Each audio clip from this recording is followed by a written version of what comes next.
Sudah terlihat ya?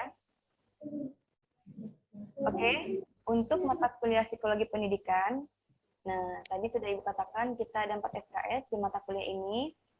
Nah,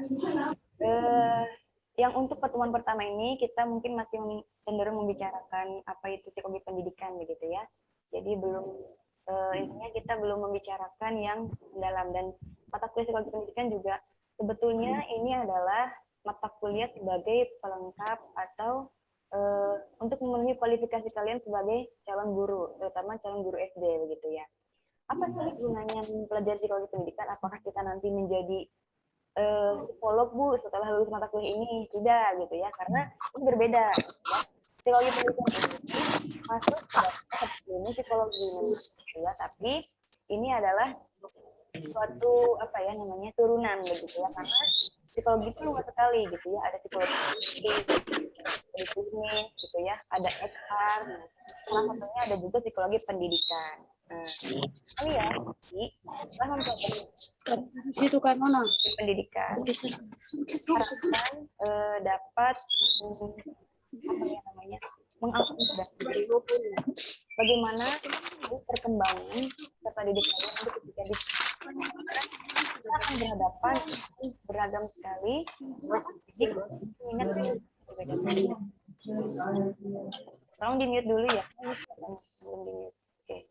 Nah, kemudian orientasi penelitiannya ini ya, akan pelajari mengenai perkembangan didik begitu ya. Kemudian nanti ada juga bagaimana menentukan indikator bakat-bakat peserta didik seperti itu. Jadi ada teori-teori belajar, kemudian ada perkembangan peserta didik dari biasa dan lain sebagainya begitu ya. Kemudian tapi keuntungan atau urgensi bagi kita calon pendidik untuk mempelajari psikologi pendidikan, kayak yang pertama, supaya peserta didik merasa dimengerti, supaya peserta didik merasa dimengerti, kemudian merasa dimengerti, gitu.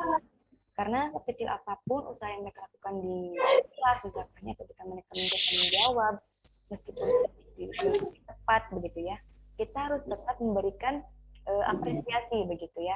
Jangan sampai mengucapkan sesuatu yang memang membuat mereka malah down begitu. Nah, itu nanti kita akan belajar mengenai itu. Bagaimana peserta didik dapat mencerna setiap perkataan kita, setiap perilaku kita di kelas begitu ya. Nah, kita di sana dijadikan sebagai role model. Maka dari situlah angkat dari kita memahami peserta didik, bagaimana kita dapat mengenali peserta didik, dari situ kita dapat mengimplementasikan bagaimana kita menjadi role model bagi mereka. Dan yang selanjutnya adalah mengenai bagaimana peserta didik itu belajar dengan optimal. Belajar ya. Bagaimana peserta didik dapat belajar dengan optimal dengan keadaan yang memang pembelajaran sekarang ini, yaitu hybrid ya. Jadi pembelajarannya ini tidak full offline di kelas begitu ya. Nah, bagaimana kita dapat mengakomodir itu semua. Kemudian ada lagi di di pembelajaran yang memang tatap mukanya tidak full. Biasanya misalkan kalau untuk di sekolah dasar itu, misalkan dari kelas rendah itu, kelas 1 sampai dengan kelas 3, biasanya kalau jam pelajaran normal ya, itu misalkan masuk jam 8 sampai dengan jam 11 untuk kelas 3 misalkan. Nah, kalau yang di keadaan sekarang ini, karena terbatas, paling lama hanya 2 jam biasanya ya, pertemuan di kelas. Kita dapat memaksimalkan itu semua begitu ya. Itu tinggi yang biasanya misalkan dari pagi sampai dengan hari jam 1 ya, baru pulang jam 2. Nah, karena terbatas tetap mukanya, jadi mungkin setengahnya dari itu. Ya, setelah mempelajari psikologi pendidikan, mudah-mudahan kalian juga dapat memantau pendidik dari segi perkembangan, baik itu perkembangan sosial, emosional gitu ya. Nah, bagaimana cara mengambil itu? Jadi juga ada potensi yang bisa dilihat dari non-akademis. Tidak hanya akademis, tidak hanya pintar matematika, tidak hanya pintar IPA atau IPS gitu ya. Tapi juga ada siswa yang memang potensinya di non akademis, misalkan di olahraga, bakat-bakat seni tari. Nah, tapi juga tidak menyampingkan akademisnya juga begitu ya. Kemudian, bagi pendidik, apa sih gunanya kita sebagai calon pendidik mempelajari psikologi pendidikan? Yang pertama kita lihat dulu di sini ada framework gitu ya. Psikologi pendidikan menjadi pedoman untuk calon pendidik dalam aspek pemahaman manusia sebagai individu yang unik. Nah, gitu ya. Ada juga di sini mungkin yang hobinya berbeda-beda pasti ya kan dari 52 mahasiswa tidak semua hobinya sama, misalkan semua minatnya sama, tidak semua bakatnya sama. Jadi kita nanti di SD beragam gitu ya, misalkan dari jumlah kelas 20 kita harus bisa tuh paham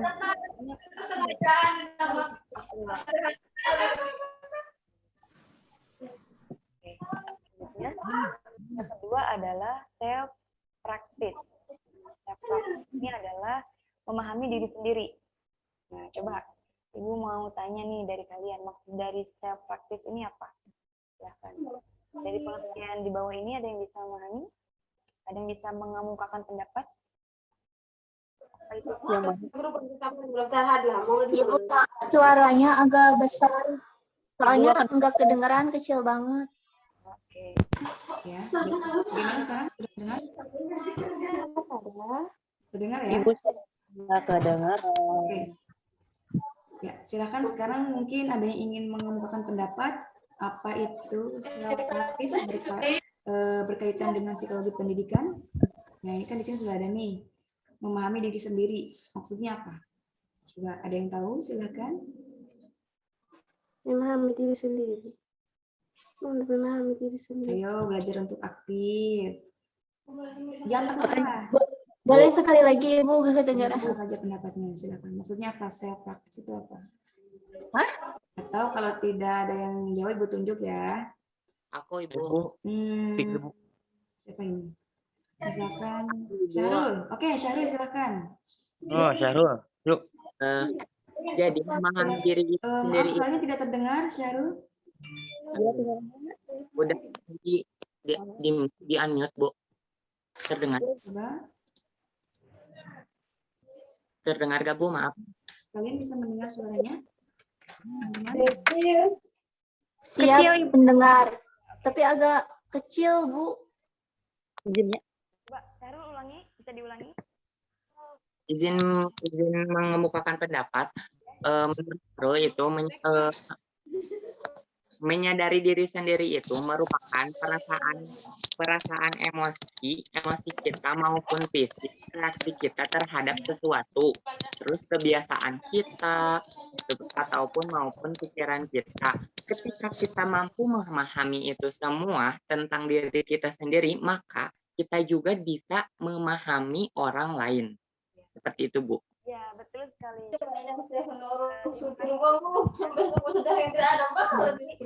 Ketika kita sudah memahami diri sendiri, begitu, kita akan dapat memahami orang lain, ya kan? Sering juga kan teman-teman mendengar perkataan bahwa ketika kita ingin membahagiakan orang lain, maka bahagiakanlah diri dan bahagiakanlah diri sendiri, ya betul. Oke, terima kasih Sarul jawabannya. Ada lagi yang lain? Oke. Pertanyaannya, Ibu, boleh diulang? Oke. Ini sekarang yang ketiga saja ya. Kita ke well understood. Ada yang tahu apa yang well understood ini ketiga? Memahami keunikan dan cara memperlakukan peserta didik maksudnya apa? Coba. Ada yang tahu? Silakan.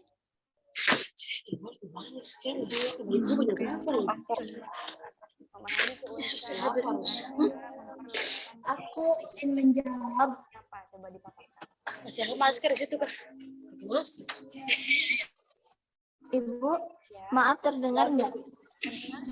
Terdengar. Silakan Marcella ya. Ya, Ibu, ini Marcella. Oke. mengemukakan pendapat tentang well understood. Jadi well understood tersendiri merupakan sesuatu yang harus dimiliki oleh seorang pendidik ataupun guru ataupun siapapun, dosen, guru, yaitu suatu perasaan atau memahami keunikan dan cara memperlakukan didik. Jadi bagaimana caranya kita biar terima kasih.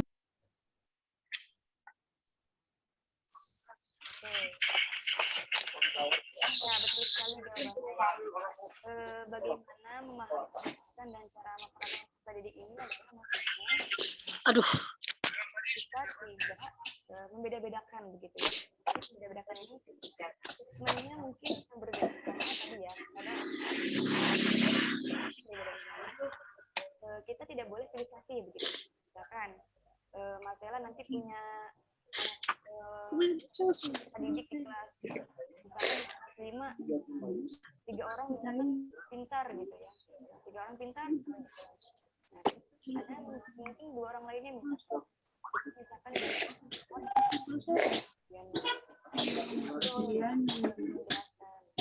kita tidak boleh bedakan misalkan sudah tadi melakukan biasa saja apatis misalkan biasa saja orang-orang tidak tahu misalkan seperti itu, nah, tidak boleh seperti itu. Kita tetap harus memberikan kasih sayang kita sebagai begitu ya tentang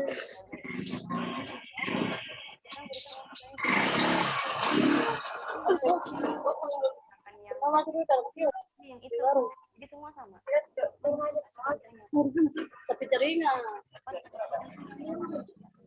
itu makanya tadi well understood kita harus bisa kita bisa melihat nih ya anak didik itu di kelas ini kadang tidak dalam keadaan bahagia pagi ini masalah apa di rumah, nah sehingga ke bawah nih.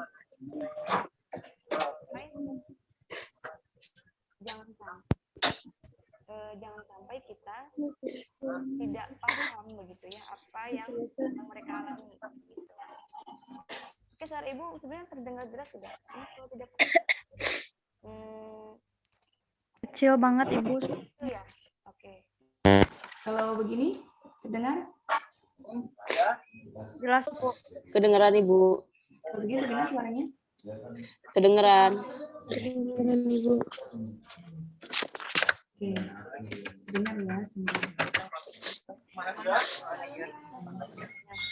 Kemudian Yang keempat adalah great educator. Nah, being great educator ini adalah menjadi pendidik yang hebat. Nah, jadi mudah-mudahan kalian setelah memahami peserta didik, yang selanjutnya adalah menjadi pendidik yang hebat, pendidik yang baik.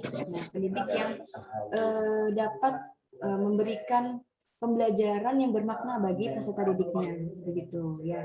Itu mungkin untuk beberapa urgensi psikologi pendidikan bagi pendidik. Kemudian ruang lingkupnya sendiri yang akan kita pelajari adalah ini diantaranya ya, ada pembawaan ya. Kemudian ada juga faktor lingkungan fisik dan psikologis yang mempengaruhi pembelajaran. Kemudian ada perkembangan peserta didik. Kemudian ada proses tingkah laku, kemudian ada hakikat dan ruang lingkup belajar, kemudian ada faktor yang mempengaruhi proses belajar. Nah, ini nanti ada faktor internal gitu ya, ada juga faktor eksternal. Faktor internal ini berasal dari motivasi peserta didik itu sendiri dari dalam diri mereka gitu. Kemudian kalau faktor eksternal itu biasanya misalkan bisa berupa semangat dari orang tua, misalkan ya dorongan dari orang tua, support dari orang tua, kemudian ada juga misalkan lingkungan di sekolahnya. Nah, itu juga menjadi faktor-faktor yang dapat mempengaruhi peserta didik dalam proses pembelajaran begitu. Kemudian ada juga hukum dan teori belajar. Nah, nanti kita akan belajar bagaimana teori belajar ini dapat kita aplikasikan di pendidikan dasar begitu ya. Banyak sekali teori belajar yang dapat kita jadikan referensi begitu ya, untuk implementasinya di pendidikan dasar dalam proses pembelajaran. Kemudian ada juga mengenai aspek praktis lingkungan pendidikan. Nah, mungkin ini berkaitan dengan evaluasi pendidik pembelajaran nanti ya, penilaian dan sebagainya. Kemudian ada juga mental health, kesehatan mental. Nah, di sini juga nanti akan ada kajian mengenai kesehatan mental gitu ya. Baik itu kita sebagai gurunya juga ya gitu. Penting gitu ya mengelola kesehatan mental gitu ya. Harus tetap sehat semuanya, jiwa raganya begitu. Kemudian ada juga kajian mengenai pendidikan dapat membentuk watak atau kepribadian.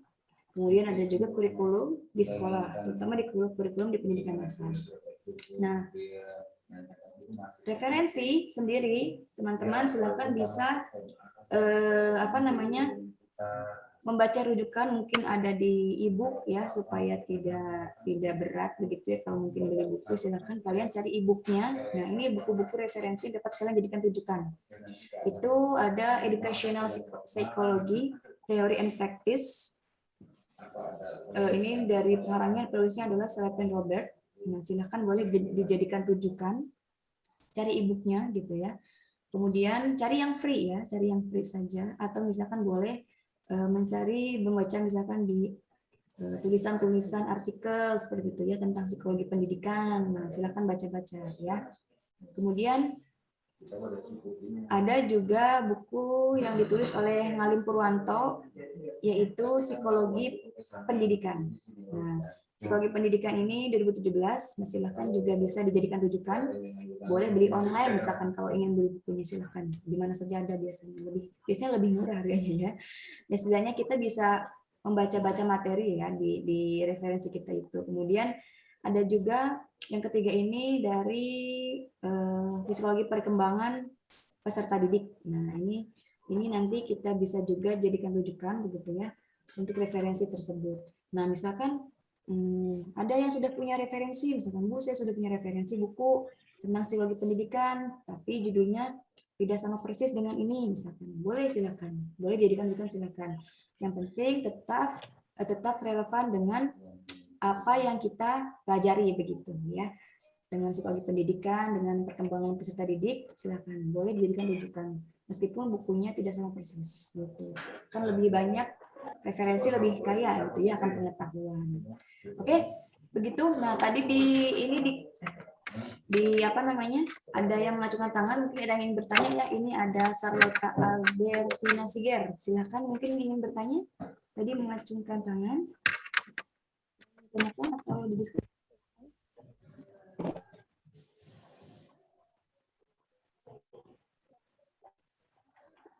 Ada yang ingin bertanya? Tadi ada yang memberikan raise hand?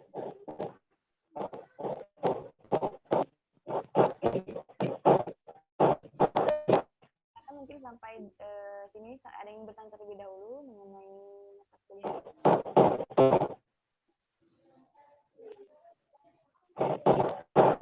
Ini didiskusikan mungkin? Silakan, mungkin ada yang ingin didiskusikan atau ditanyakan. Ibu persilahkan.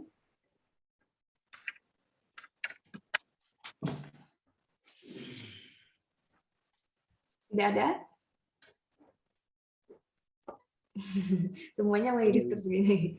Oke, kalau begitu sebelum Ibu tutup ya, coba Ibu sekarang ingin kalian ikut ice breaking dulu ya supaya penyegaran nih. Nanti kan ada kuliah lagi kan jam 1 ya. Gitu ya. Oke, coba sekarang semua on kamera. Nah, repeat after me ya, ikuti setelah Ibu. Ketika Ibu misalkan katakan mata, berarti pegang mata. Gitu. Mata. Nah, ketika Ibu bilang kepala, berarti bilang kepala, gitu ya. Oke, ya. Kita akan mulai. Siapa yang kurang tepat, ininya nanti konsekuensinya bernyanyi. Bisa ya, contoh ya ini ya. Oke, yuk kita mulai ya. 1, 2, 3, kepala. Kepala. Oke. Hidung. Pipi. Oke. Telinga. Oke. Mata. Oke. Hidung. Tebak. Oh, semuanya betul. Oke, terima kasih. Terima kasih atas kehadirannya. Mungkin itu dulu ya yang dapat Ibu sampaikan hari ini. Oh ya, misalkan nih, ketika misalkan Ibu ingin mengadakan kuliah offline mendadak misalkan ya, misalkan di minggu-minggu sebelum UTS misalkan di pertemuan 6 atau 7, pertemuan 6 atau 5 kalian bisa, nanti mungkin Ibu bisa menghubungi PJ-nya ya. Yang orang Jepang. Satu kali saja mungkin pertemuannya karena kan terbatas ya, mungkin satu kali sesi saja. Mau bertemu di kelas? Boleh Ibu, boleh. Oke. Mau, Bu. Sip, ya. Nanti ya. Mau. Ibu kabari ya. Mau, Ya. Bu. Oke, siap. Terima kasih atas kehadirannya. Sebelum Ibu tutup, kita foto dulu ya. Silahkan Iya Ibu. pasang senyum terbaiknya. Kita foto. Ya. Ibu HP-nya nggak bisa diem Bu. Ya. Tiga. Nggak mau pakai kacamata. Semua katakan cheers. 1, 2, 3, cheers. Oke, lagi ya. Lagi. Ntar dulu, Bu. Oke.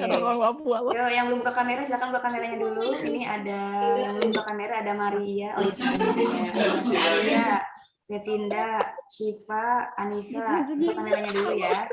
Yuk, ulangi ya. Sekali lagi. 1, 2, 3, cheers. Oke. Terima kasih atas kehadirannya kelas 21E. Jangan lupa editingnya dikerjakan ya begitu. Terima kasih. Mohon maaf bila ada kata-kata yang kurang berkenan. Ibu tutup. Wassalamualaikum warahmatullahi wabarakatuh. Selamat siang semuanya. Waalaikumsalam warahmatullahi wabarakatuh. Waalaikumsalam warahmatullahi wabarakatuh. Dadah Ibu, dadah. Ya, terima kasih. Dadah. Sarangnya Ibu.